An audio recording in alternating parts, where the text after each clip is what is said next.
The catalyst system efficiency is below threshold on bank 2. For related mode 6, the stored results are O2 monitor related. They show pass and unknown subtests, with no direct failing subtest for this system. Readiness is complete for the catalyst related monitor based on the readiness snapshot. The live pins on this card are the bank 2 upstream and downstream O2 voltages. Alright, let's go to the next finding. Okay, moving on to the next finding now. P0449 is an evap vent control circuit fault, and it's stored. There's no evap specific mode 6 result available in the stored set. Alright, let's go to the final finding. Alright, let's move on to the last finding together. Final card. This is a stored fuel pump A flow and performance fault, P2635. Alright, can you highlight where the component related to this fault is in the HUD?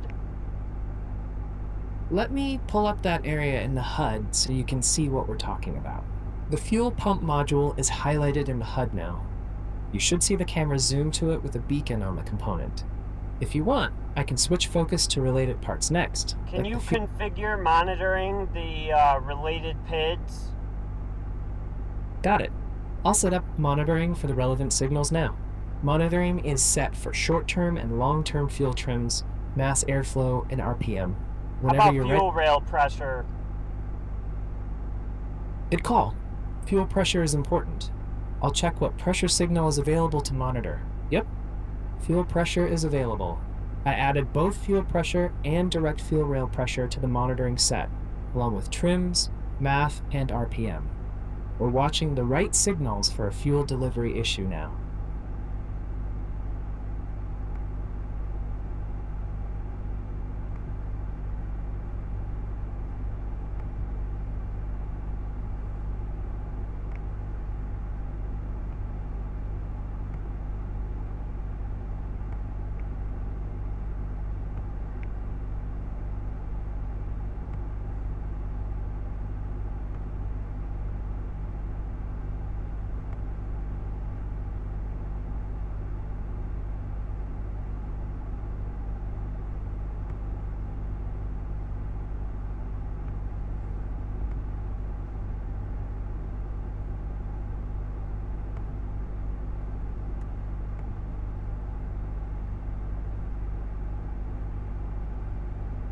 Alright, how does the data look so far? Let's take a quick look at the live data and see what it's saying right now. So far, nothing in this 60-second window confirms a fault. Fuel pressure looks fairly stable, averaging about 401 kilopascals, and the direct rail pressure averages about 4,036 kilopascals with normal variation. Short-term fuel trim is oscillating around a small positive mean, and long-term trim is flat at about negative 9.38%, which is a bit of an offset. One important gap, the mass airflow signal didn't produce samples in this window, so the correlation is incomplete. Next step is an idle versus light load check while watching trims, pressures, RPM, and MAF together. Alright, how do we do that? We'll do it as a tag team live test. First, get the vehicle safely in a stable spot, like in park, with the brake on, and let it idle. I'll watch trims, pressures, and RPM. Then you'll gently bring it to a light load, like a steady light throttle, or a slight increase in RPM, and hold it briefly. Alright. When you're ready to start the maneuver... I'm ready. Alright. Opening a test window for this maneuver and watching the key signals. Go ahead and begin now. Bring it from idle to a gentle, steady light load for a short hold. How long? About 30 seconds total. Bring it up smoothly and hold a steady light load for roughly half a minute, then tell me when you're done.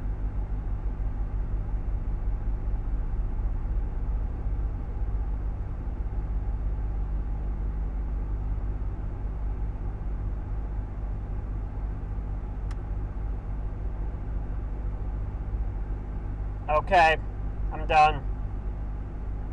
Okay, let's evaluate what happened during that maneuver.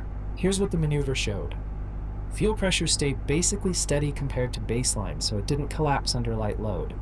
The trims, though, point to a fueling deviation.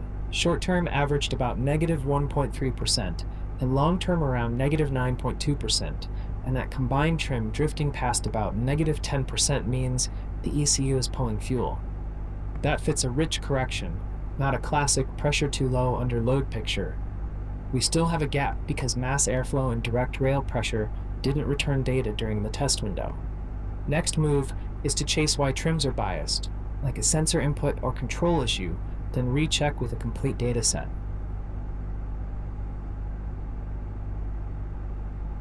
Okay, let's do it. Alright, I'll set up the live data plan so we can work through this step by step together. Sounds good. Great. The plan is pinned and ready. First up is a repeat idle to light load maneuver, but this time we want to make sure MAF and rail pressure signals are actually streaming. When you're ready, say so and we'll start that test window and watch the trims, pressures, RPM, and MAF together. Alright, I'm ready. Okay, starting the test window and watching the key signals. Go ahead and begin now. Bring it smoothly from idle to a gentle, steady light load and hold it.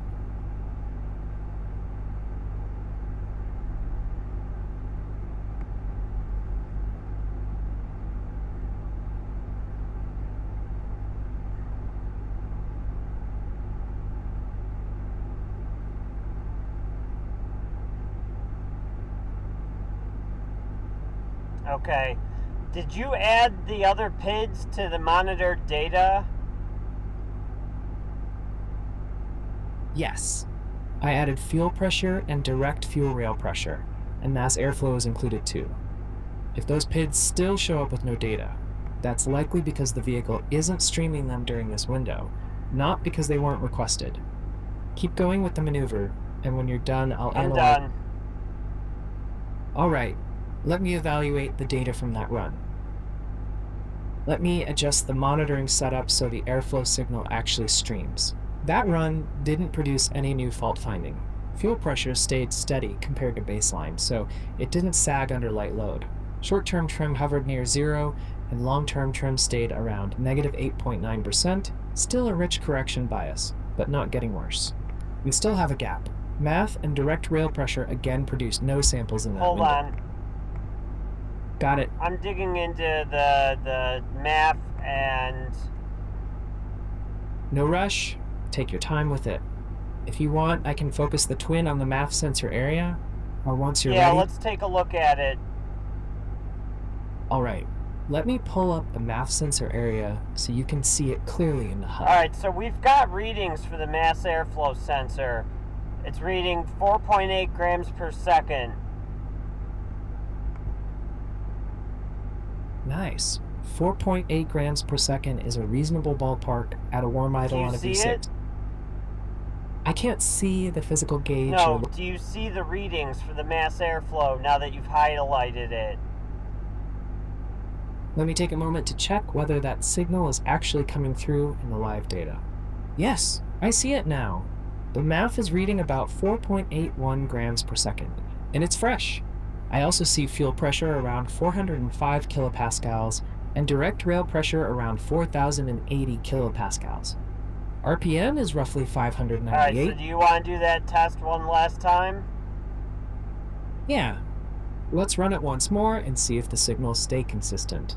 Go ahead and start now. Bring it smoothly from idle to a gentle, steady light load, and hold it.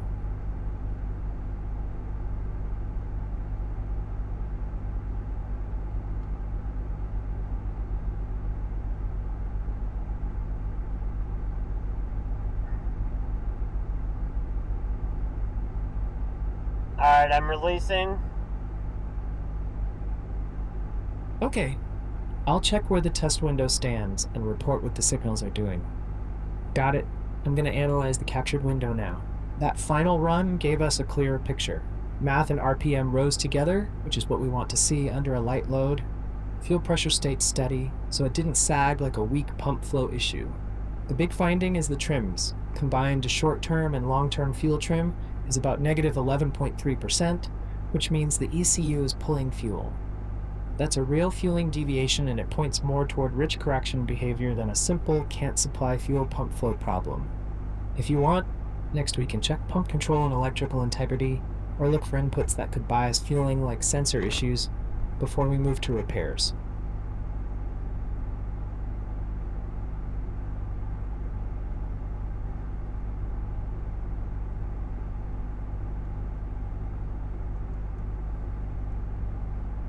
Can you write up a diagnostic report and just kind of outline what we've found so far?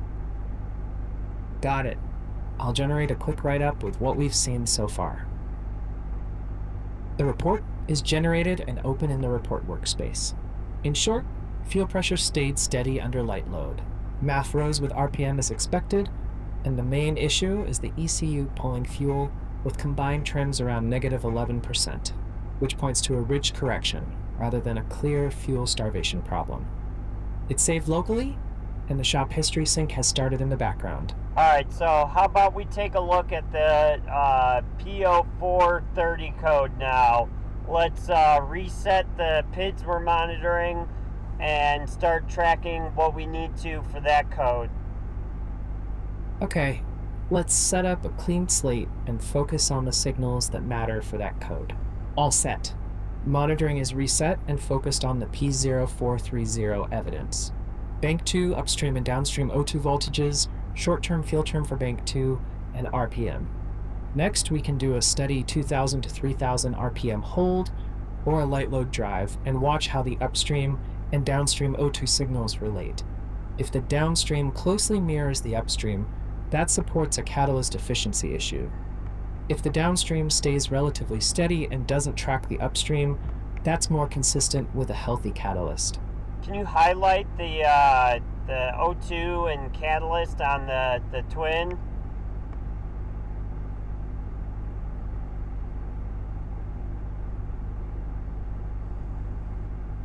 You're focused on the Bank 2 catalyst first, then the upstream O2, and now the downstream O2. The downstream sensor is highlighted right now. If you want to compare what it's doing versus the upstream under a steady RPM, say the word and we'll run a short hold test. Alright, let's do it. Alright, I'll open a short test window so we can watch the key signals together. Go ahead and start now. Bring the engine up to a steady hold in the 2000 to 3000 RPM range and keep it steady. Raising. I'm watching the signals while you raise it. Let me check what's moving. I can see the signals moving. RPM is up from the baseline, but still below the 2000 to 3000 range, so keep bringing it up and hold it steady. Upstream O2 is switching, while downstream is sitting higher and steadier, and short-term fuel trim is drifting positive. I'm not calling the result yet. Finish the hold, then we'll analyze the captured window.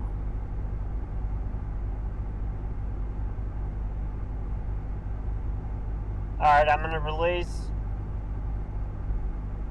Okay, I'll analyze that hold now and see how the upstream and downstream behaved. That hold was very telling. The upstream O2 on Bank 2 was switching like it should, but the downstream O2 also showed switching and tracked the upstream activity instead of staying relatively steady. That's the classic live data signature of reduced catalyst oxygen storage, which supports the P0430 catalyst efficiency concern on Bank 2. Short-term trim on Bank 2 moved, but didn't point to a separate dramatic issue during the test.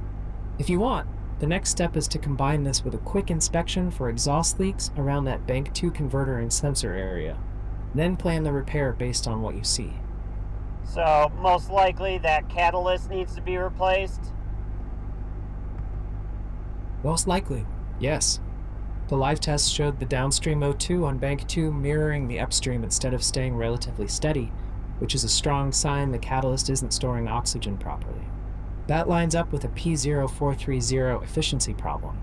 Before you commit to replacement, do a quick check for exhaust leaks near that converter and for sensor wiring issues.